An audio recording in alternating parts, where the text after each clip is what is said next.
Pendidikan yang berpihak pada peserta didik merupakan pendidikan yang menuntun tumbuhnya potensi-potensi, minat, bakat, serta sesuai dengan kodrat alam dan juga kodrat zaman terhadap peserta didik, di mana pendidikan yang berpihak pada peserta didik ini menekankan pada minat, kebutuhan dan juga kemampuan individu. Guru dapat menghadirkan model dan juga metode belajar yang menggali motivasi untuk membangun habit anak menjadi pembelajar sejati atau pembelajar sepanjang hayat, serta selalu ingin tahu terhadap informasi dan juga pengetahuan yang baru. Pendidikan merupakan upaya untuk memajukan perkembangan budi pekerti atau kekuatan batin terhadap peserta didik.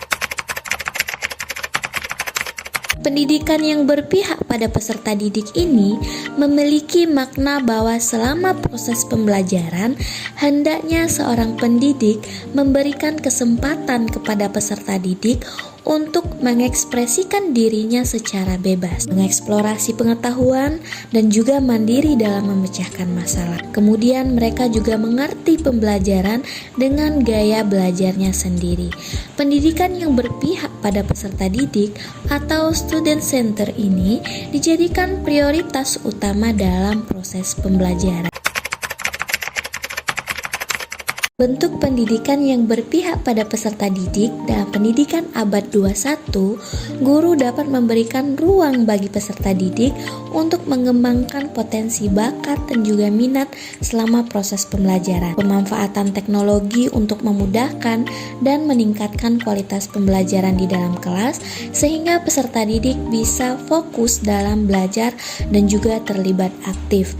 Kemudian guru juga bisa memberikan kesempatan kepada peserta didik untuk mengemukakan pendapatnya atau memberikan kesempatan kepada peserta didik untuk mengekspresikan dan mengemukakan pendapat sesuai dengan pengetahuan yang dimilikinya. Pendidikan yang memerdekakan menurut Ki Hajar Dewantara adalah suatu proses pendidikan yang meletakkan unsur kebebasan anak untuk mengatur dirinya sendiri, bertumbuh dan berkembang menurut kodratnya sesuai lahiriah dan juga batini. Pendidikan yang memerdekakan adalah proses pendidikan yang menuntun peserta didik dalam mengembangkan potensi-potensi positif yang ada dengan dilandasi adanya kebebasan dalam bereksplorasi terhadap potensi tersebut. Peserta didik bebas dari tekanan baik dari luar maupun dari dalam diri. Meskipun demikian, pendidikan yang memerdekakan peserta didik tetap harus mendapatkan tuntunan atau sering disebut dengan sistem Among, di mana guru sebagai fasilitator atau pendamping dalam proses pembelajaran berlangsung dan membantu peserta didik dalam memahami materi. Pada abad 21 ini, pendidikan berfokus agar menghasilkan output sumber daya manusia yang memiliki keterampilan abad 21 yang terdiri dari berpikir kritis, kreatif, komunikatif, dan juga kolaborasi. Melalui pendidikan yang berpihak pada peserta didik dan memerdekakan peserta didik, keterampilan abad 21 dapat diberdayakan. Merdeka Belajar adalah suatu gagasan yang membebaskan para guru dan peserta didik dalam menentukan sistem pembelajaran. Tujuannya adalah untuk menciptakan pendidikan yang menyenangkan bagi peserta didik dan juga guru. Karena pendidikan di Indonesia selama ini seolah-olah masih terbelenggu dan belum memerdekakan peserta didik dalam bereksplorasi untuk mengembangkan potensi diri dan juga minat dalam pelaksanaan pendidikan. Sehingga pelaksanaan pendidikan yang berpihak pada peserta didik belum berjalan seutuhnya.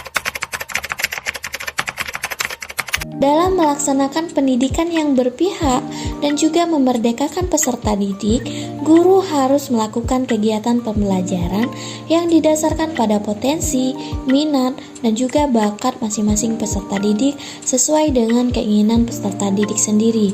Misalnya dengan menerapkan pembelajaran berdiferensiasi, yaitu sesuai dengan kebutuhan dan juga kemampuan peserta didik dalam memperoleh ilmu pengetahuannya. Melalui pembelajaran berdiferensiasi, maka peserta didik dapat merdeka belajar sesuai dengan gaya belajar, minat, bakat, dan juga potensinya, sehingga peserta didik dapat belajar sesuai dengan dirinya masing-masing.